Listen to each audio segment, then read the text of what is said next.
Now we're going to do an example of a modified box plot. So a modified box plot marks those values that are outliers by the above criterion we just talked about with an open circle, or we could use a different kind of symbol over here. Now we are going to focus on, looking at 1.5 interquartile ranges away from the first and third quartile. But there's other criteria that look at extreme outliers outside 3 interquartile range. But as far as our purposes, we are gonna always look at 1.5. So over here we have a data set that looks at case prices in dollars of wines produced by a vineyard in Napa Valley. And in order to find our 5-number summary, we are first going to rearrange our numbers from lowest to highest. Now, if you use a calculator to find the 5-number summary, you don't have to rearrange them. Your calculator will do it for you. However, we're going to do it manually over here.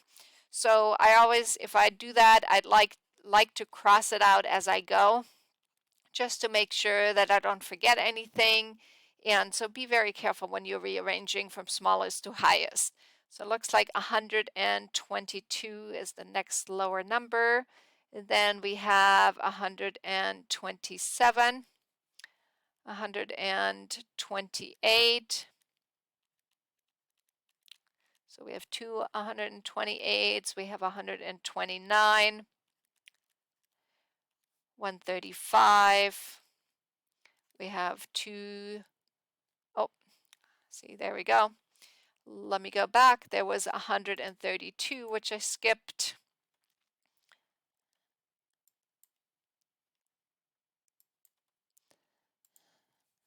So we have 132, 135. Then we had two 140s, 142, and 150. Remember how we said location formula will tell you where your median is located? So we could look at, hey, how many values do I have here? Add 1 and divide by 2. Or we can simply start crossing out from left and right. So left, so let's just go through the process over here. Oops. And it looks like 129 is my median over here. So let me just write down my minimum, Q1, median, we have our Q3, and the maximum. All right, so the median was 129.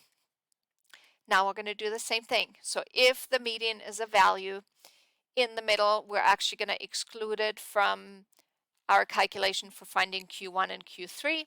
We're simply going to take the values that are less, the values that are greater, and then we're going to do the process again over here. So you can again look at, oh, there's 6 values on the left, 6 values on the right. You could use that location formula, 6 plus 1 over 2, or you can again cross out from left to right. And over here you'll notice that there are 2 values in the middle. So we actually have to average 122 plus 127 divided by 2. And so that's 124.5. So simply located right between those two.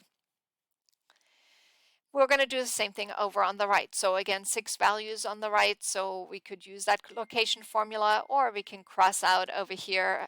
Just like on the left, we end up with 2 values in the middle. We're going to average them. This time you notice they're the same, so the average of those 2 numbers is 140.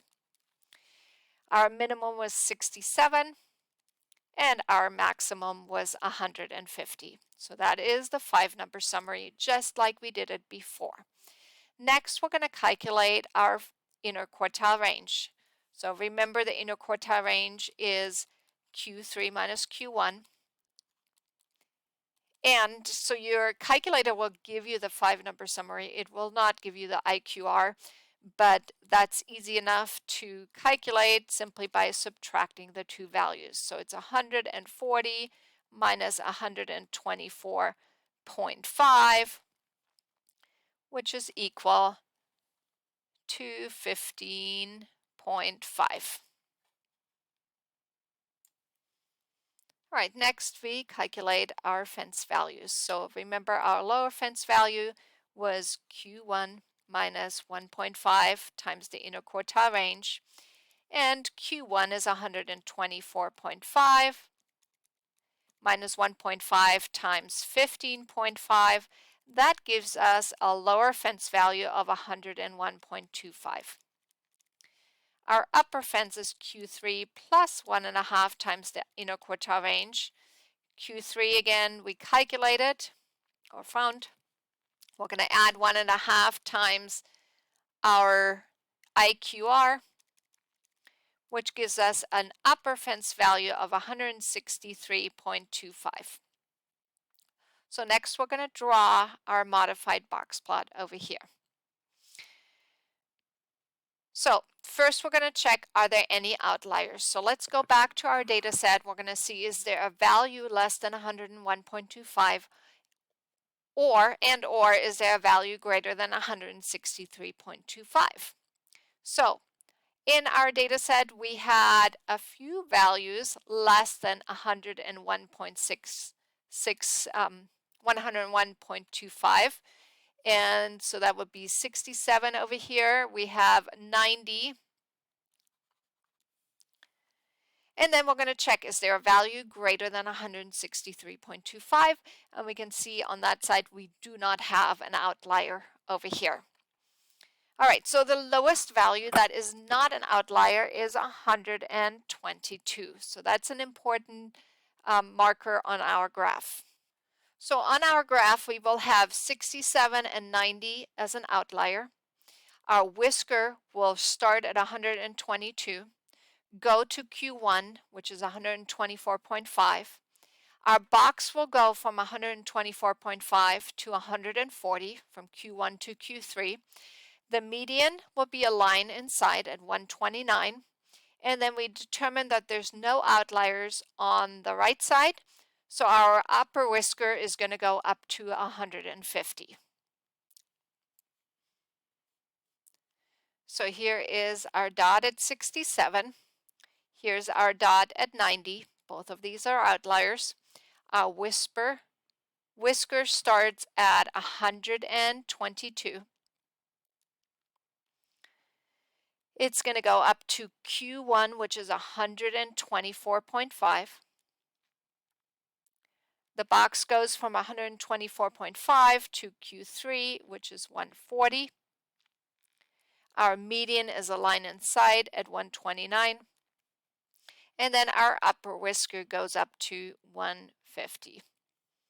So we can indicate those values by just writing them on top. 67, we have 90, we have our whisker starting at 122, our Q1 124.5, we have our median at 129, Q3 at 140, and then the maximum at 150.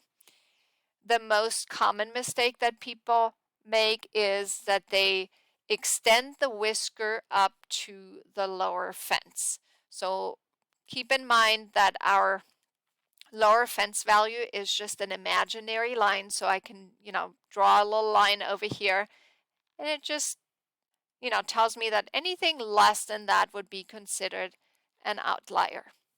Same thing on the right, 163 would be kind of off our graph, but we again could indicate it on our graph, and we would say anything over on the right would be considered an outlier. So they're just imaginary lines. They're not really part of my box plot. Very important, draw the outliers as dots. Start your whisker at the lowest value that's not an outlier. And, same thing if you have outliers on the right. You're going to extend your whisker to the largest value that is not an outlier, and then draw your outliers as dots.